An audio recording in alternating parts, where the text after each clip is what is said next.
Chapter 24. Stanley was half asleep as he got in line for breakfast, but the sight of Mr. Sir awakened him. The left side of Mr. Sir's face had swollen to the size of half a kettle. There were three purple jagged lines running down his cheek where the warden had scratched him.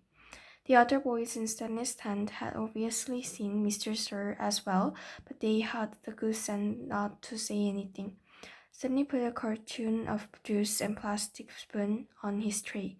He kept his eyes down and hardly breathed as Mr. Sir laid some oatmeal-like stuff into his bowl. He brought his tray to the table. Behind him, a boy from one of the other tents said, "Hey, what happened to your face?" There was a crash. Stanley turned to see Mr. Sir holding the boy's head against the oatmeal pot. "Is something wrong with my face?" The boy tried to speak but couldn't. Mr. Sir had him by the throat. "Does anyone see anything wrong with my face?" asked Mr. Sir as he continued to choke the boy. Nobody said anything. Mr. Sir let the boy go, his head banging against the table as he fell to the ground. Mr. Sir stood over him and asked, "How does my face look to you now?" A gurgling sound came out of the boy's mouth. Then he managed to gasp the word, "Fine." "I'm kind of handsome, don't you think?" "Yes, Mr. Sir." Out on the lake, the other boys asked Stanley what he knew about Mr. Sir's face. But he just shrugged and dug his hole. If he didn't talk about it, maybe it would go away. He worked as hard and as fast as he could, not trying to pace himself. He just wanted to get off the lake and away from Mr. Sir as soon as possible. Besides, he knew he had to get a break. "Whenever you're ready, just let me know," Daru had said. The first time the water truck came, it was driven by Mr. Pendenski. The second time, Mr. Sir was driving. No one said anything except, "Thank you, Mr. Sir," as he filled each canteen. No one even dared to look at his grotesque face. As Stanley waited, he ran his tongue over the roof of his mouth and inside his cheeks. His mouth was as dry as patched as the lake. The bright sun reflected off the side mirror of the truck, and Stanley had to shield his eyes with his hand. "Thank you, Mr. Sir," said Magnet, as he took his canteen from him. "You thirsty caveman?" Mr. Sir asked. "Yes, Mr. Sir," Stanley said, handing his canteen to him. Mr. Sir opened the nozzle, and the water flowed out of the tank, but it did not go into Stanley's canteen. Instead, he held the canteen right next to the stream of water. Stanley watched the water splatter on the dirt, where it was quickly absorbed by the thirsty ground. Mr. Sir let the water run for about 30 seconds, then stopped. "You want more?" he said. Stanley didn't say anything. Mr. Sir turned the water back on, and again Stanley watched it pour into the dirt. They should be plenty. He handed Stanley his empty canteen. Stanley stared at the dark spot on the ground, which quickly shrank before his eyes. "Thank you, Mr. Sir," he said. Chapter 25. There was a doctor in the town of Green Lake 110 years ago. His name was Dr. Hawthorne, and whenever people got sick, they would go to see Doc Hawthorne, but they would also see Sam, the onion man. "Onions, sweet fresh onions," then Sam would call, as he and his donkey Mary Lou walked up and down the dirt road of Camp Green Lake. Mr. Liu pulled a cart full of onions. Stanley's onion field was somewhere on the other side of the lake. Once or twice a week, he would row across the lake and pick a new branch to fill the cart. Sam had big, strong arms, but it would still take all day for him to row across the lake and leave Mary Lou in the shade. which the workers let him use at no charge, but sometimes he would take Mary Lou on his boat with him. Sam claimed that Mary Lou was almost 50 years old, which was, and still, extraordinary old for a donkey. She eats nothing but raw onions, Sam would say, holding up a white onion between his dark fingers, his natural magic vegetable. If a person ate nothing but raw onions, he could live to be 200 years old. Sam was not much older than 20, so nobody was quite sure that Mary Lou was really as old as he said she was. How would he know? Still, nobody ever argued with Sam, and whenever they were sick, they would go to not only to Doc Hawthorne, but also to Sam. Sam always gave the same advice: eat plenty of onions. He said that onions were good for the digestion, the liver, the stomach, the lungs, the heart, and the brain. If you don't believe me, just look at old Mary Lou here. She's never been sick a day in her life. He also had many different ointments, lotions, syrups, and pastes, all made out of onion juice and different parts of the onion plant. This one cured asthma, that one was for warts and pimples. Another was a remedy for arthritis. He even had a special ointment which he claimed would cure baldness. Just rub it on your husband's head every night when he's sleeping, Mrs. Collingwood, and sure his hair will be thick as long as Mary Lou's tail. The Hawthorne did not resent Sam. The folks of Green Lake were afraid to take chances. They would get regular medicine from Doc Hawthorne and onion concoctions from Sam. After they got over their illness, no one could be sure, not even Doc Hawthorne, which of the two treatments had done the trick. The Hallman was almost completely bald, and in the morning his head often smelled like onions. Whenever Catherine Barlow bought onions, she always bought an extra one or two and would let Mary Lou eat them out of her hand. Is something wrong? Sam asked her one day as she was feeding Mary Lou. You seem distressed. Oh, just the weather, said Miss Catherine. It looks like rain clouds moving in. Me and Mary Lou, we like the rain, said Sam. Oh, I like it fine, said Miss Catherine as she rubbed the donkey's rough hair on top of its head. It's just that the roof leaks in the schoolhouse. I can fix that, said Sam. What are you going to do? Catherine joked. Fill the holes with onion paste. Sam laughed. I'm good with my hands, he told her. I built my own boat. If it leaked, I would be in big trouble. Catherine couldn't help but notice his strong, firm hands. They made a deal. He agreed to fix the leaky roof in exchange for 6 jars of spiced peaches. It took Sam a week to fix the roof because he could only work in the afternoon, after school let out and before night classes began. Sam wasn't allowed to attend classes because he was a Negro, but they let him fix the building.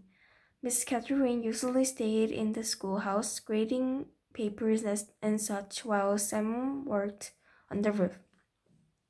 She enjoyed what little conversation they were able to have, shouting up and down to each other. She was surprised by his interest in poetry. When he took a break, she would sometimes read a poem to him. On more than one occasion, she would start to read a poem by Poe and Longfellow, only to hear him finish it for her from memory. She was sad when the roof was finished. Is something wrong? He asked. No, you did a wonderful job, she said. It's just that the windows won't open. The children and I would enjoy a breeze now and then. I can fix that, said Sam. She gave him 2 more jars of peaches and Sam fixed the windows. It was easier to to him when he was working on the windows. He told her about his secret onion field on the other side of the lake, where onions grow all year round, and the water runs up here. When the windows were fixed, she complained that her desk wobbled. I can fix that, says Sam. The next time she saw him, she mentioned that the door doesn't hang straight, and she got to spend another afternoon with him while he fixed the door. By the end of the first semester, Onion Sam had turned the old run-down schoolhouse into a well-crafted, freshly painted jewel of a building that the whole town was proud of. People passing by would stop and admire it. That's our schoolhouse. It shows how much we value education here in Green Lake. The only person who wasn't happy when it was Miss Catherine. She had run out of things needing to be fixed. She sat at her desk on one afternoon listening to the pitter-patter of rain on the roof. No water leaked into the classroom except for the few drops that came from her eyes. Onions, hot sweet onions, called out of the street. She ran to him. She wanted to throw his arm around him, but he couldn't bring herself to do it. Instead, she hugged Mary Lou's neck. Is something wrong? He asked her. Oh, Sam, she said, my heart is breaking. I can fix that, said Sam. She turned to him. He took hold of the buttons and kissed her. Because of the rain, there was nobody else out on the street. Even if there was, Catherine and Sam wouldn't have noticed. They were lost in their own world. At the moment, however, Haley Parker stepped out of the general store. They didn't see her, but she saw them. She pointed her quivering finger in the direction and whispered, God will punish you. Chapter 26. There were no telephones, but word spread quickly through the small town. By the end of the day, everyone in Camp Green Lake had heard about that the school teacher had kissed the onion picker. Not one child showed up for school the next morning. Miss Catherine sat alone in the classroom and wondered if she had lost track of the day of week. Perhaps it was Saturday. It wouldn't have surprised her. Her brain and heart had been spinning ever since Sam kissed her. She heard a noise outside the door. Then suddenly a mob of men and women came storming into the school building. They were led by Trout Walker. There she is, Trout said, the devil woman. The mob was turning over desks and ripping down bulletin boards. She's poisoning your children's brain with books, Trout declared. They began peeling all the books in the center of the room. Think about what you are doing, cried Miss Catherine. Someone made a grab of her, tearing her dress, but she managed to get out of the building. She ran to the sheriff's office. The sheriff had his feet up on his desk and was drinking from a bottle of whiskey. Morning, Miss Catherine, he said. They are destroying the schoolhouse, she said, gasping for breath. They will burn it to the ground if someone doesn't stop them. Just calm your pretty self down a second, the sheriff said, in a slow drawl, and tell me what you're talking about. He got up from his desk and walked over to her. Charles Walker has. Now don't go saying nothing bad about Charles Walker, said the sheriff. You don't have much time, argued Catherine. You have got to stop them. You're so sure pretty, said the sheriff. Miss Catherine stared at him in horror. Kiss me, said the sheriff. She slapped him across the face. She laughed. You kissed the onion picker. Why won't you kiss me? She tried to slap him again, but he caught her by the hand. He tried to wriggle free. You are drunk, she yelled. I always get drunk before a hanging. A hanging who? It's against the law for a Negro to kiss a white woman. Well, then you'll have to hang me too, said Catherine, because I kissed him back. It ain't against the law for you to kiss him, the sheriff explained. That's for him to kiss you. We're all equal under the eyes of God, she declared. The sheriff laughed. Then if Sen and I are equal, why won't you kiss me? He laughed again. I'll make you a deal. One sweet kiss and I won't hang your boyfriend. I'll just run him out of the town. Miss Catherine jerked her hand free as hurried to the door. She heard the sheriff say, "The law will punish Shem, and God will punish you." She stepped back into the street and saw smoke rising for the schoolhouse. She ran down to the lakefront where Sam was hitching Mary Lou in the onion cart. "Thank God I found you," she sighed, hugging him. "We have got to get out of here now." "What?"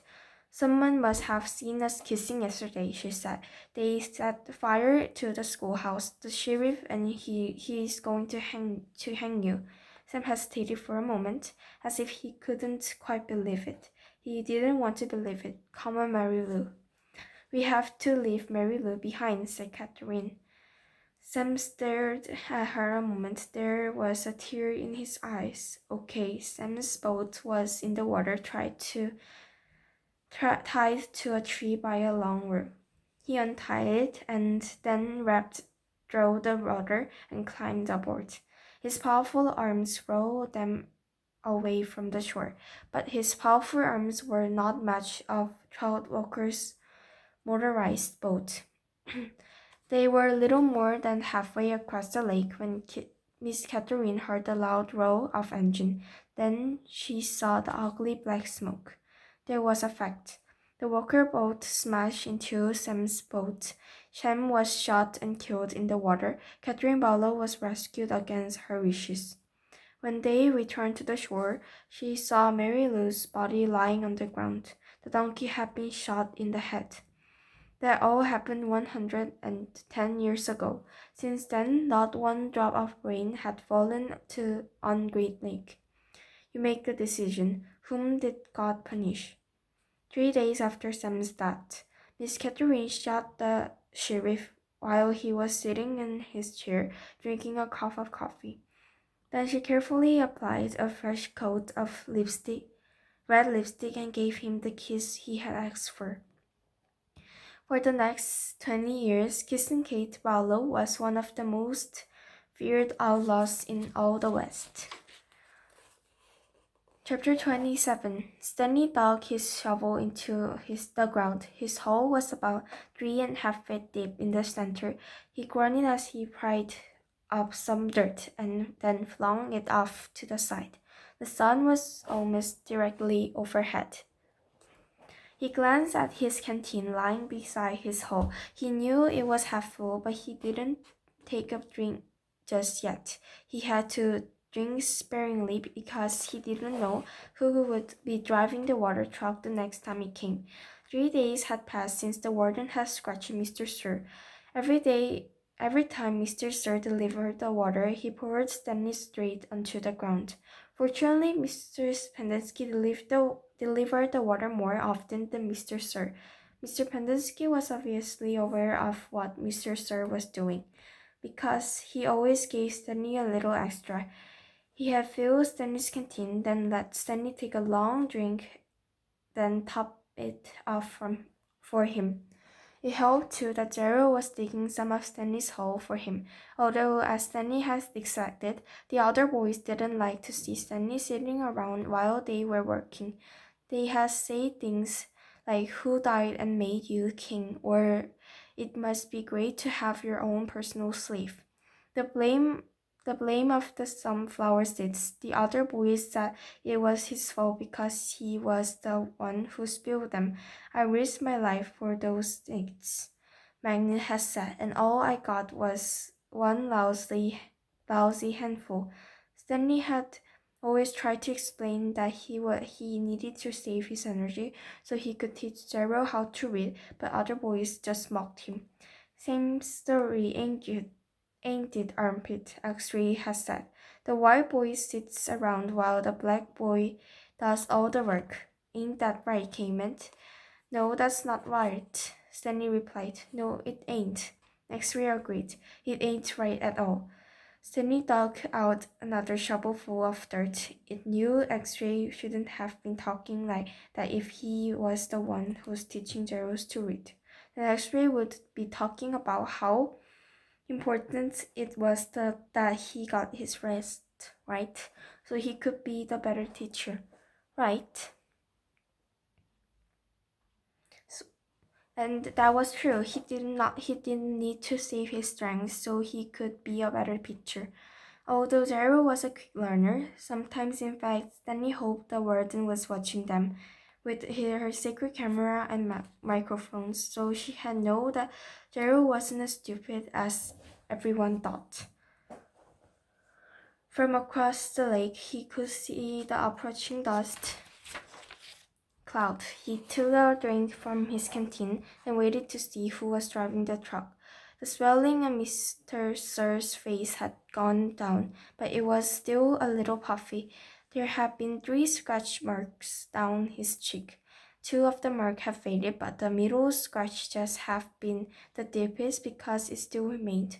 It was a jagged purple line from below his eye to below his mouth, like a tattoo of a scar. Stanley watched it in the line, then handed him his canteen. Mr. Sir held it up to his ear and shook it. He smiled at the sweeping sound. Stanley hoped he wouldn't dump it. To his surprise, Mr. Sir held the canteen under the stream of the water and filled it. Wait here, he said. Still holding Stanley's canteen, Mr. Sir walked past him, then went around the side of the trunk and into the cab, where he couldn't be seen. What's he doing there? Asked Zero. I wish I knew, said Stanley. A short while later, Mr. Sir came out of the truck and handed Stanley his canteen. It was still full. Thank you, Mr. Sir. Mr. Sir smiled at him. What are you waiting for? He asked. Drink up. He popped some sunflower seeds into his mouth, chewed and spit out of the shells. Danny was afraid to drink it. He hated to think what kind of vile substance Mr. Sir might have put it. He brought the canteen back to his hole. For a long time he left it beside his hole and continued to dig. Then when he was so thirsty that he could hardly stand it anymore, he unscrewed the cap and turned the canteen over and poured it all out onto the dirt. He was afraid that if he had waited another second, he might have taken a drink. After Stanley taught Gerald the final 6 letters of the alphabet, he taught him to write his name, capital Zero. Zero wrote the letter as Stanley said them. Zero, he said, looking at the piece of paper. His smile was too big for his face. Stanley watched him write it over again. 00000. In a way, it made him sad. He couldn't help but think that 100 times 0 was still nothing. You know that's not my real name, Zero said as them headed to the rec room for dinner. Well, yeah, Stanley said. I guess I knew that. He had never really been sure. Everyone's always called me Zero, even before I came here. Oh, okay. My real name is Hector. Hector, Stanley repeated. Hector Zeroni. Chapter 28. After 20 years, Kate Barlow returned to Green Lake. It was a place where nobody would ever find her, a ghost town on a ghost lake. The peach trees had all died, but there were a couple of small oak trees still growing by an abandoned cabin. The cabin used to be on the eastern shore on the lake. Now the edge of the lake was over 5 miles away, and it was little more than a small pond full of dirty water. She lived in the cabin. Sometimes she could hear Sam's voice echoing across the emptiness. Onions, sweet fresh onions. She knew she was crazy. She knew she had been crazy for the last 20 years. Oh, Sam, she would say, speaking into the vast emptiness. I know it is hot, but I feel so very cool. My hands are cold, my feet are cold, my face is cold, my heart is cold. And sometimes she would hear him say, I can fix that, and she would feel his warm arm across her shoulders. She had been living in the cabin about 3 months when she was awakened on one morning by someone kicking open the cabin door. She opened her eyes to see the blurry end of the rifle 2 inches from her nose. She could smell Trout Walker's dirty feet. You have got exactly 10 seconds to tell me where you have hidden your loot, said Trout, or else I'll blow your head off. She yawned. A red-headed woman was there with Trout. Kate could see her rummaging through the cabin, dumping drawers and knocking things from the shelves of cabinets. The woman came to her. Where is it? She demanded. Linda Miller, asked Kate. Is that you? Linda Miller had been in fourth grade when Kate Barlow was still a teacher. She had been a cute, freckled-faced girl with beautiful red hair. Now her face was blotchy and her hair was dirty and scraggly. It's Linda Miller now, said Trout. Oh, Linda, I'm so sorry. Now, I'm so sorry, said Kate. Trout jabbed her throat with the rifle. Where's the loot? There is no loot, said Kate. Don't give me that, shouted Trout. You have robbed every bank from here to Houston. You better tell him, said Linda. We're desperate. You married him for his money, didn't you? Asked Kate. Linda nodded, but it's all gone. It dried up with the lake. The peach trees, the livestock. I kept thinking, it has to rain soon. The drought can last forever, but it just kept getting hotter and hotter. Her eyes filled on the shovel, which was leaning up against the fireplace. She's buried, she declared. I don't know what you're talking about, said Kate. There was a loud blast as Trout fired the rifle just above her head. The window behind her shattered. Where's the barrel? He demanded. Go ahead and kill me, said Kate. But I sure hope you like to dig, 'cause you're going to be digging for a long time. It's a big, vast wasteland out here. You and your children and their children can dig for the next 100 years, and you will never find it. Linda grabbed Kate's hair and jerked her head back. Oh, we're not going to kill you, she said, but by the time we're finished with you, you're going to wish you were dead.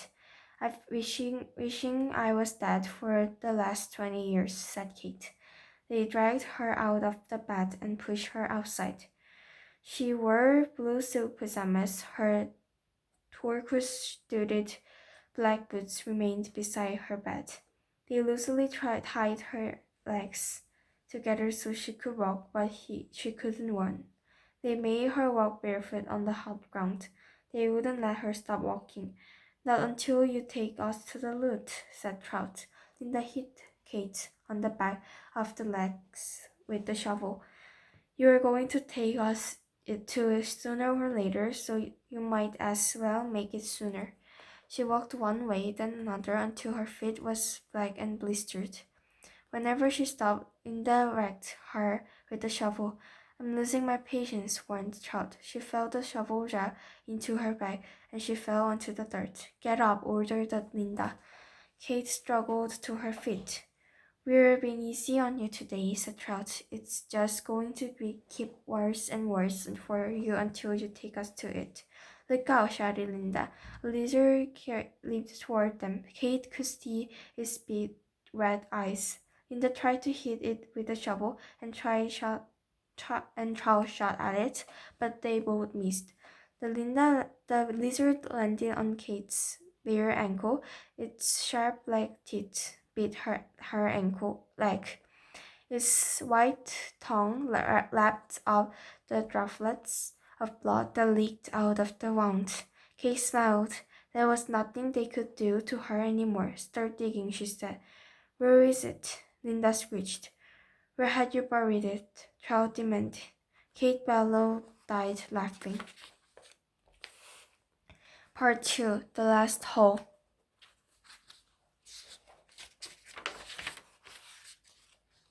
Chapter 29. There was a change in the weather. For the worse, the air became unbearably humid. Stanley was drenched in sweat.